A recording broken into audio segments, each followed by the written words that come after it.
Eksodus 33 vers 12. Hierdie is Moses, dis nie einde van sy lewe.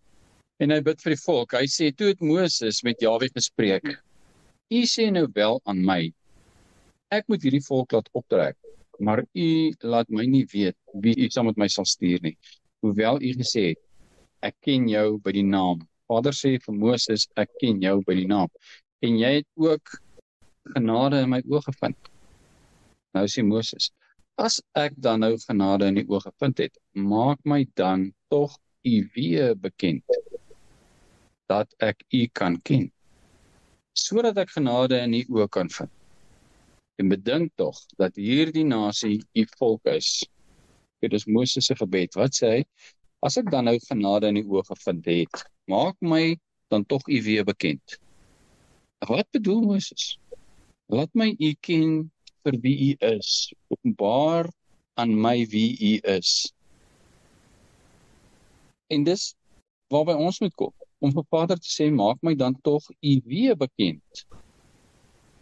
En waar gaan luister ons van wat sy is? By die wêreld of by hom? Het ons 'n keuse? Ja, ons het. By die wêreld beteken dit ek gaan luister daar buite, wie ook al. Ek kan homself nou maar wat noem.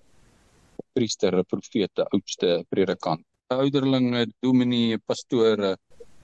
En hulle leer my God se weë, of ek kan by God leer. Hoe leer ek by hom? Die Bybel. Ek het die Bybel. En dis my keuse. Kan ek daar buitekant gaan leer? Nee, ek kan nie. Hoekom? Hoekom nie? Daar's 50.000 opinies en hulle verskil van mekaar. Kan ek God se weë leer ken? Gaan ek hom leer ken? Daar, nee, ek gaan een van die 50.000 opinies kry van hom. Kan nie. Ek kan by hom hoor. Dat ek u kan ken. Hoe ken ek hom? Iemand sê vir my, hy is skepper van hemel en aarde. Ken ek hom dan? Nee, ek weet van hom niks. Ek moet sy weë leer ken, dat ek hom kan ken. Sodat ek genade in u oë kan vind. Dat u my kan begenadig. En dink tog, dat hierdie nasie u volk is. Psalm 95 vers 8. Nou praat Vader, en hy sê vir ons, verhard julle hart nie soos by Meriba, soos op die dag van Massa in die woestyn nie, waar julle vaders my versoek het, my beproef het, alhoewel hulle my werk gesien het, weer daar het ek 'n afkeer gehad van hierdie geslag en gesê, hulle is 'n volk met 'n dwaalende hart en hulle ken my weë nie, sodat ek in my toorn gesweer het, waarlik, hulle sal my rus nie ingaan nie. As jy lees Johannes 3 vers 16, so lief het God die wêreld gehad, dat hy sy enige gebore seun gegee het, sodat elkeen wat in hom glo, nie verlore mag gaan nie, maar ewige lewe kan hê. En die hele wêreld is vir jou, al die mense van die wêreld. Dat jy God se weë nie leer ken nie. Want jou evangelie is een vers. En die res van die Bybel breek jy af, verander jy om by die vers aan te pas soos wat jy dit verstaan, in plaas van om die hele Bybel te gaan lees en te sien, hoe moet jy die vers verstaan?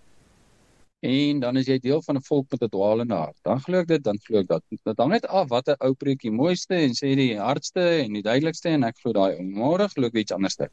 Dwaalende hart. En die gevolg sodat ek in my toorn gesweer het, waarlik, hulle sal in my rus nie ingaan nie. Nou as ons na Hebreërs toe gaan, dan verduidelik vir ons hierdie rus is die ewige lewe.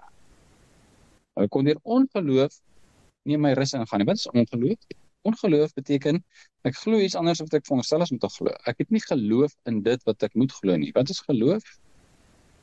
Is wie God is. Ek glo hom vir wie hy is. En waar kry ek daai geloof? Van God. Geloof kom uit die gehoor en die gehoor kom uit die woord van God. Maar ek het my eie weergawe van die woord van God en dan het ek my eie weergawe van wie God is. En dan, ek sal nie in sy rus kan ingaan nie. So verhard julle hart nie. Want wat doen ons? Die oomblik as iemand sê, dis nie wat jy glo dit is, as gevolg van jou oorlewering, dis iets anderster, wat doen jy? En as ek sê jy, dan praat ek van die mensdom. Jy verhard jou hart. Iemand sê vir jou, jy verstaan dit verkeerd, dan verhard jy jou hart. Vader sê, moenie jou hart verhard nie.